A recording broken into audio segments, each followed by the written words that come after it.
Hello, and thank you for joining us for social media and marketing tips and tricks. This is our sixth session from the series of Lunch and Learn that we have organized over the last year. And I'm excited to say there will be more, hopefully, actually coming up in the next fiscal year. So stay tuned. I'll have more information about that at the end of the session.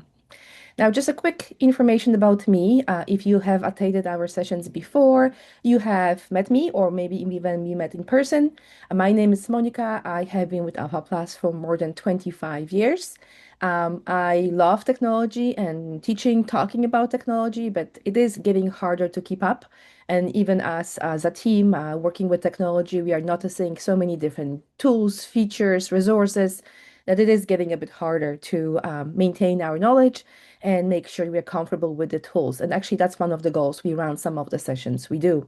At Alpha Plus, my role is to help with digital tools and really focus on coaching services. That's where I work with individual organizations, helping them get more comfortable with technology. But I also do training and workshops and attend different conferences.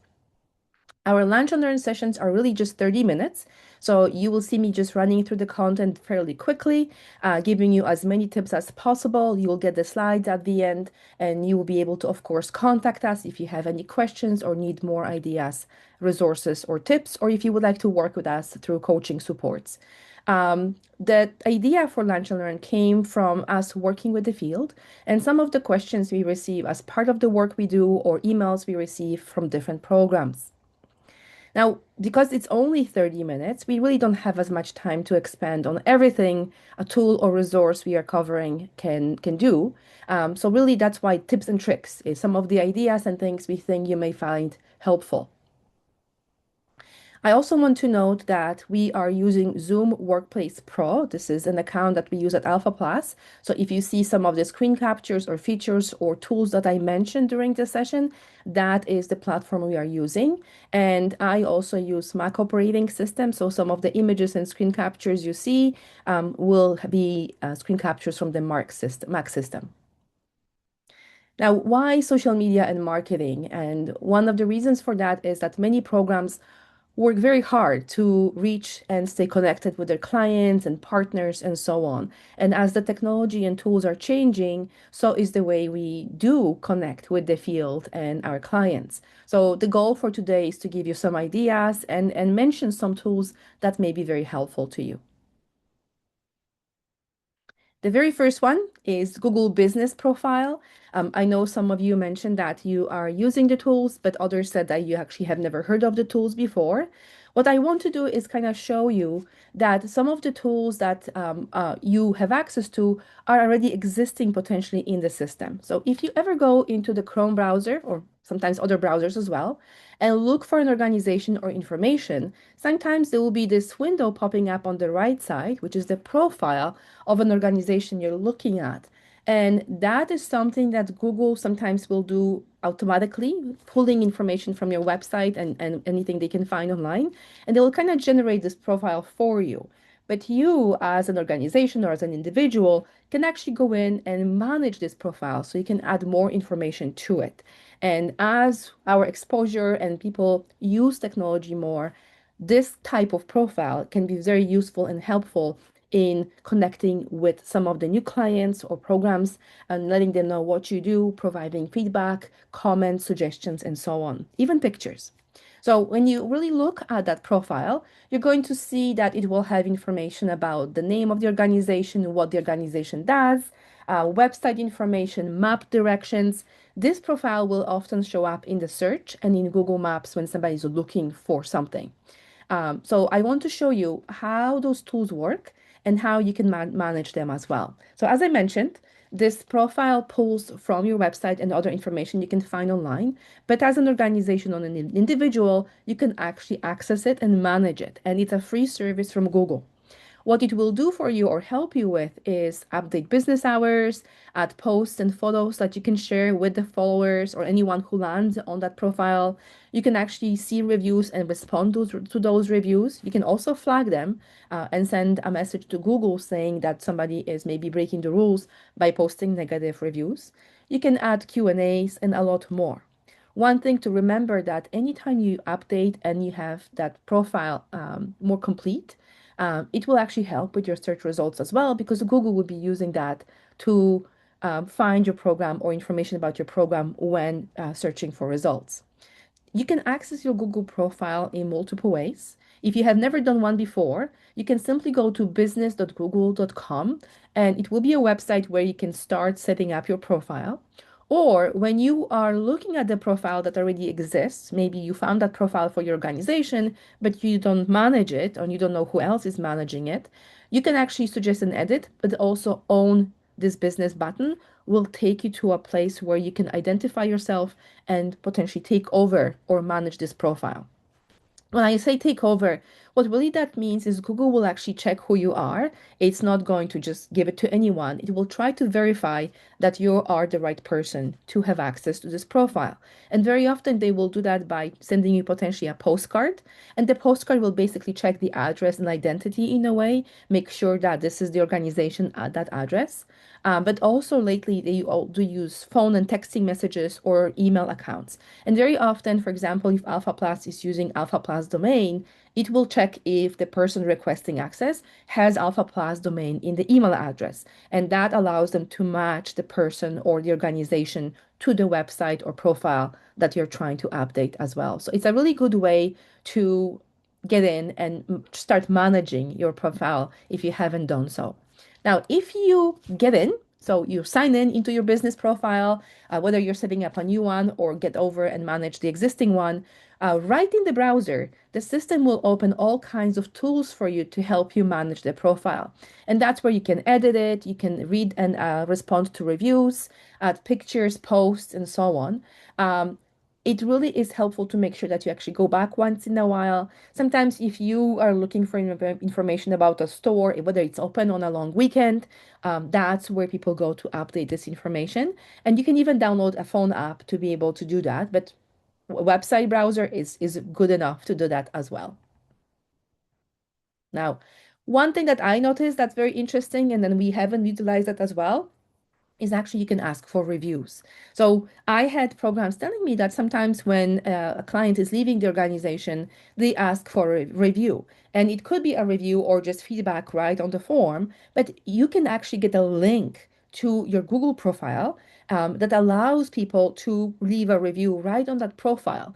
And then it will be displayed as part of your profile account. And you can click on that ask for review button. It will give you a link that you can copy and include maybe in the feedback form, maybe in the follow-up email, and so on, suggesting and asking your clients or partners to leave review for your organization. Again, those reviews can be helpful in building trust for new clients and then actually getting feedback and showcasing what you do for your community.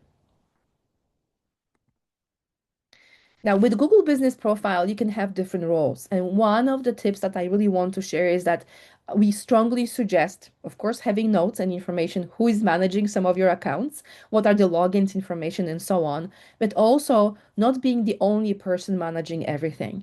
In case you leave, in case you get sick, something happens, you want to have somebody else have access as well. And with Google Business Profile, what you can do is basically have a primary owner, and that is usually like an account that will own that business profile.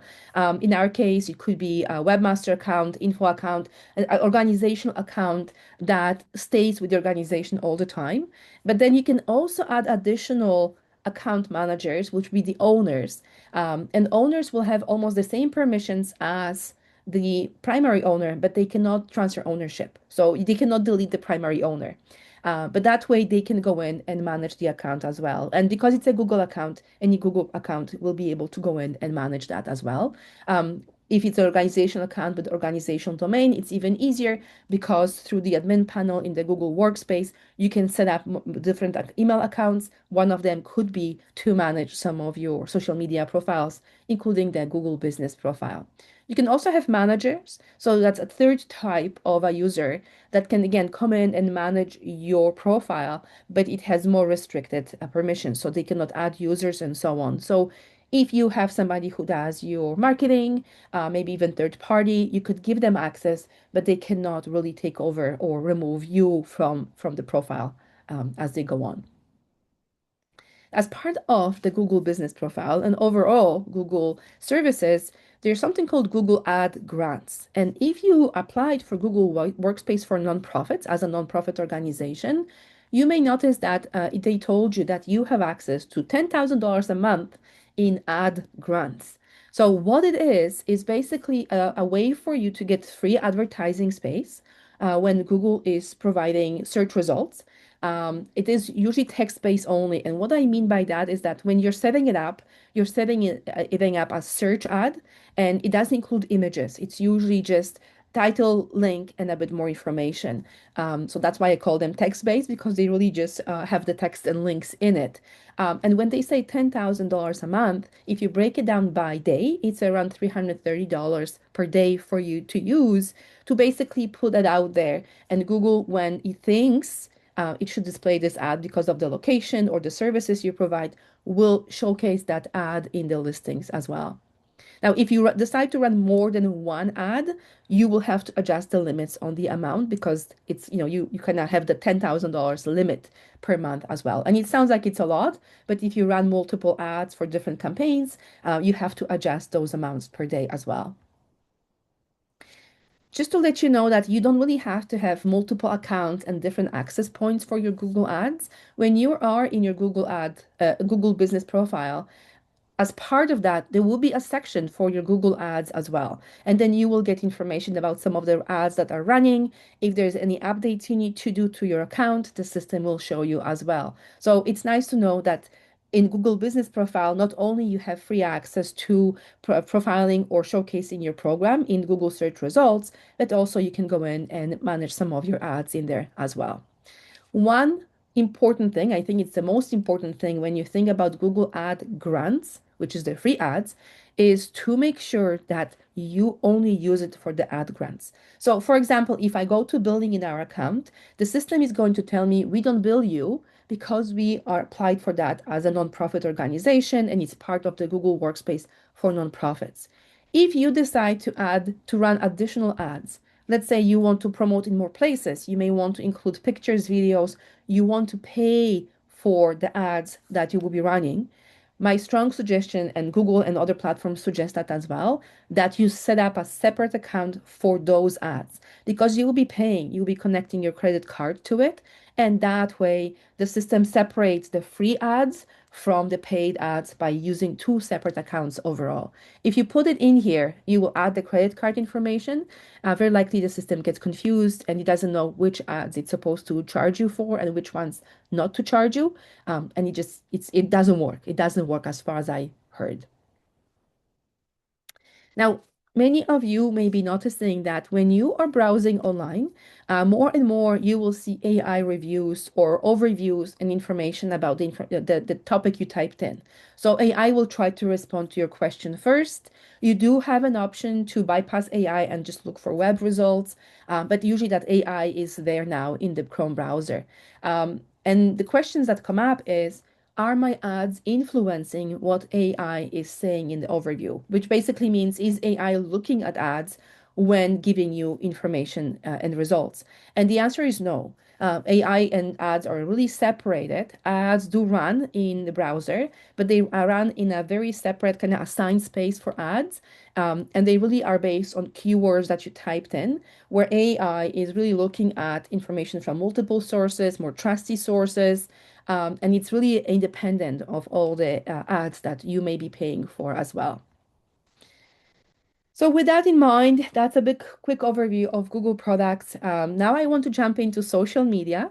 And then there are multiple platforms that many organizations look at, consider using, or actually use on ongoing basis. And the very first one is Facebook, mainly because dealing with the adult literacy field, we often deal with a bit more older demographics, and that's where it may be a bit easier to find them on Facebook. They are using Facebook to connect with each other, to watch videos and send each other funny stories, images, and so on. So that's where they may be, and it may be good to be on Facebook to share some of your information there as well. There's also Instagram, which is now purchased by Facebook, so you can combine those accounts and you can post information to both. posts and stories on both platforms. There's TikTok, which is usually younger audience. So if you do have younger audience or workshops for younger groups, TikTok may be a good way.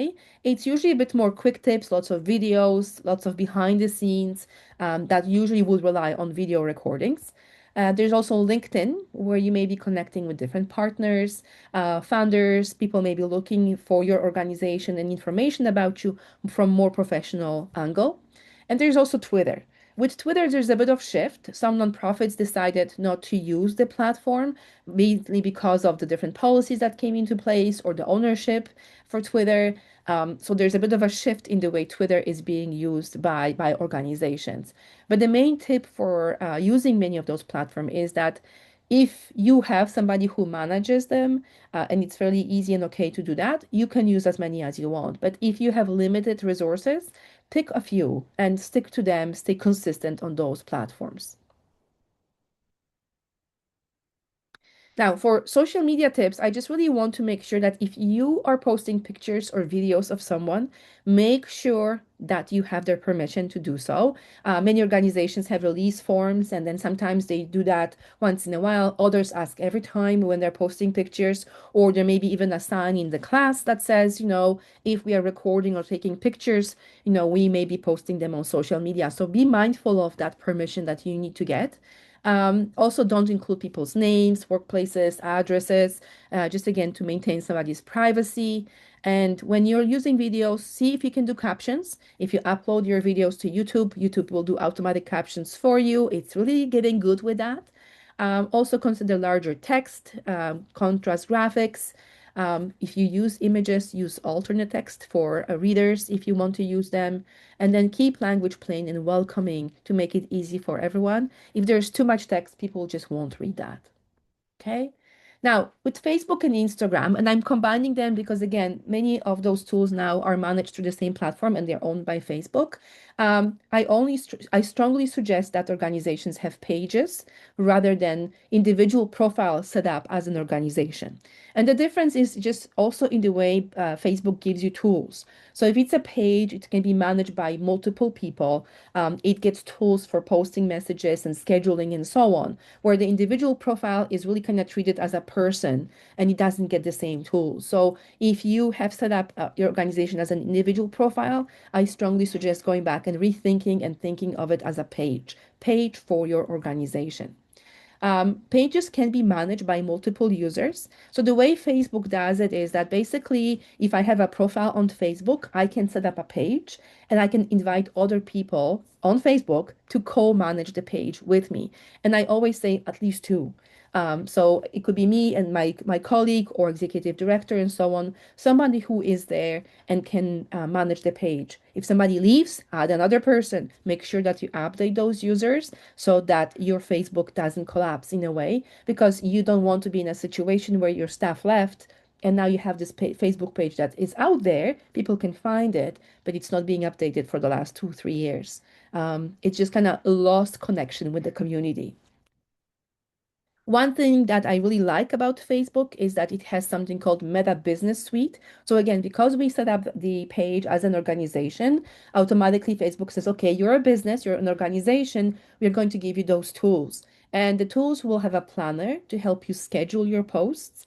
Great when you're on vacation or away for a while. Others can go in and can help you manage that as well. But basically, you can schedule your posts. And not only that, the tool will kind of suggest to you the times when is the best time to post. So based on your audience and people who follow you, it may suggest that, what many of your followers check the Facebook at around 6 p.m., where you may be posting at 11 a.m. because that's when you're in the office. So sometimes it allows you to kind of plan and schedule those things for the times when your followers are online.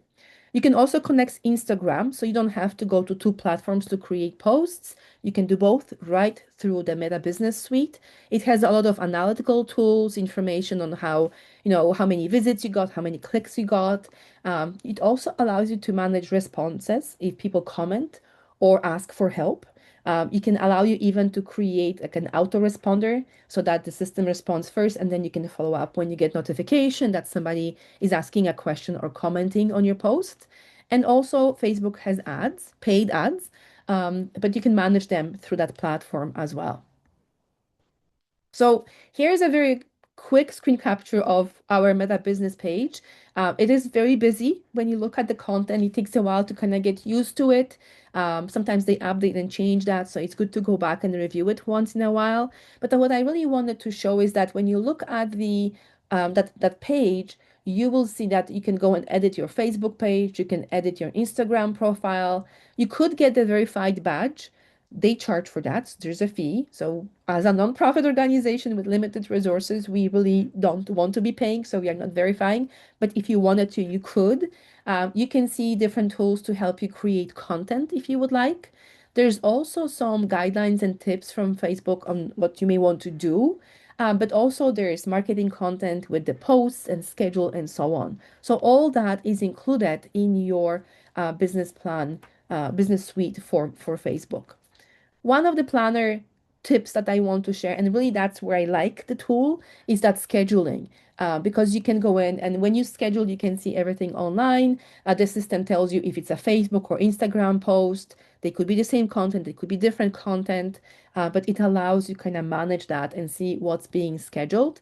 It doesn't mean you have to post every day. Two, three times a week is good for posting.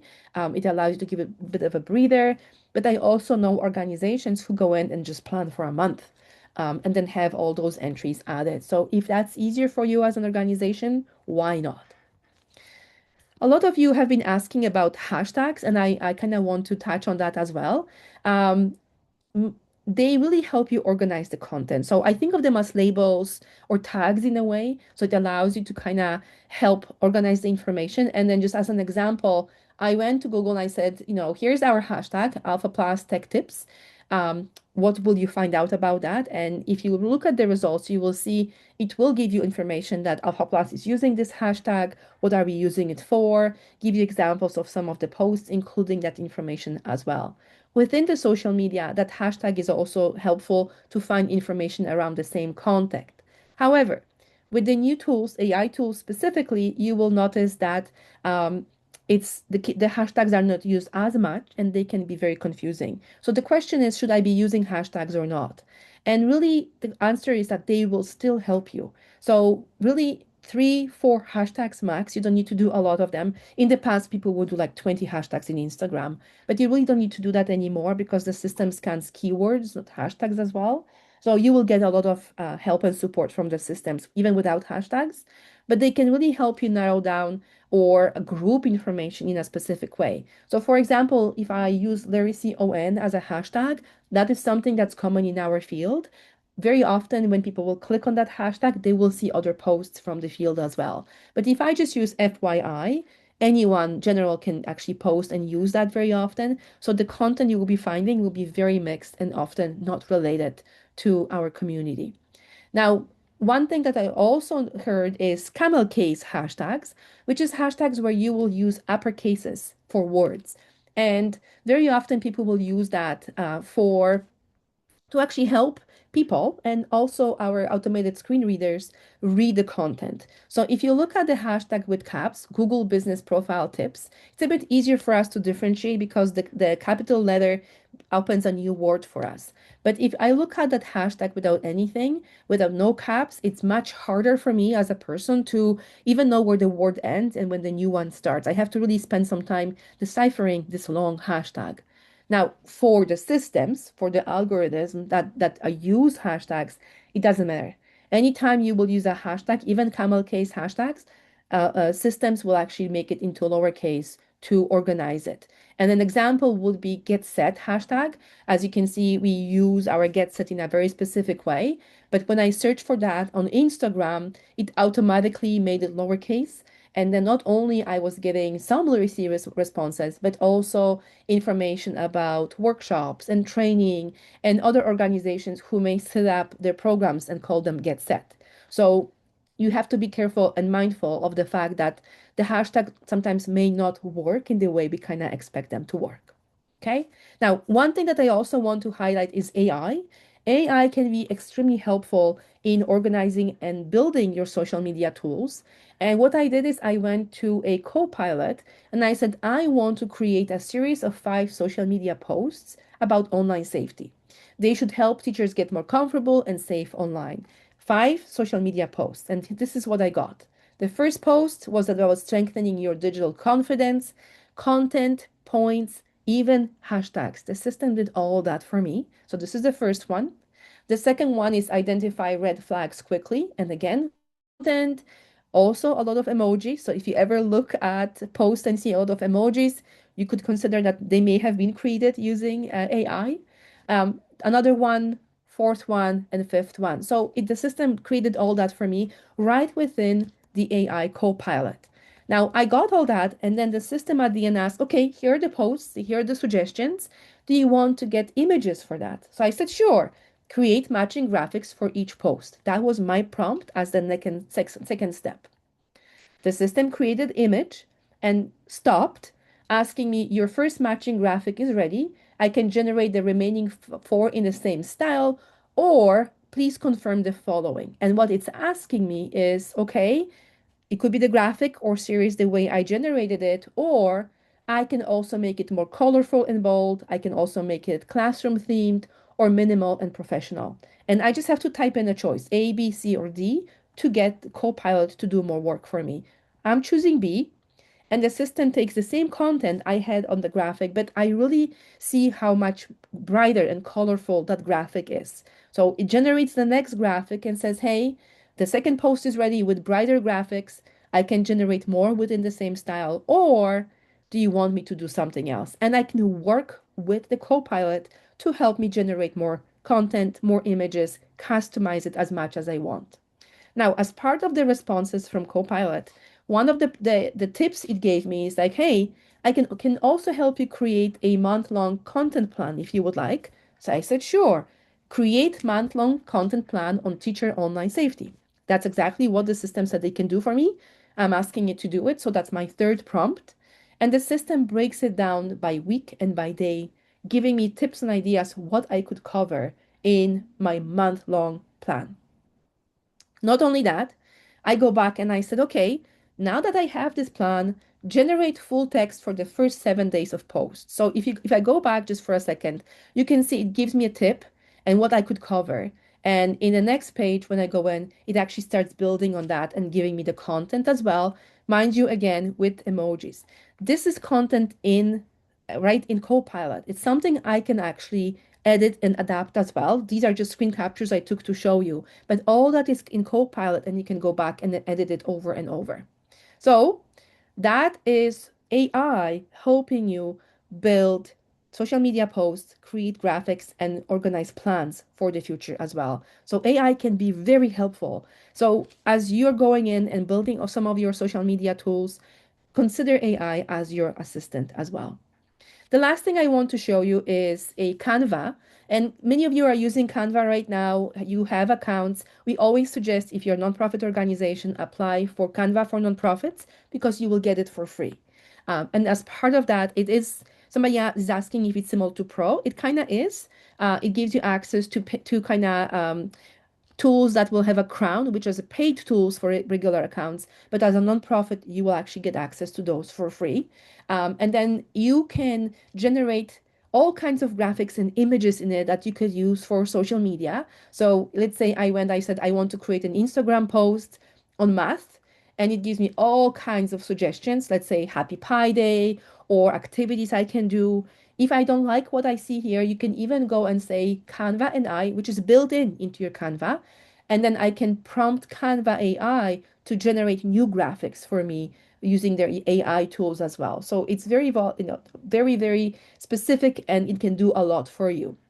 Other things that you can see there is also social media layouts. So you can go in and say, I want to create a social media post. It will ask you, is it an Instagram post, YouTube, Facebook post? It knows the dimensions, the size, it will do it for you.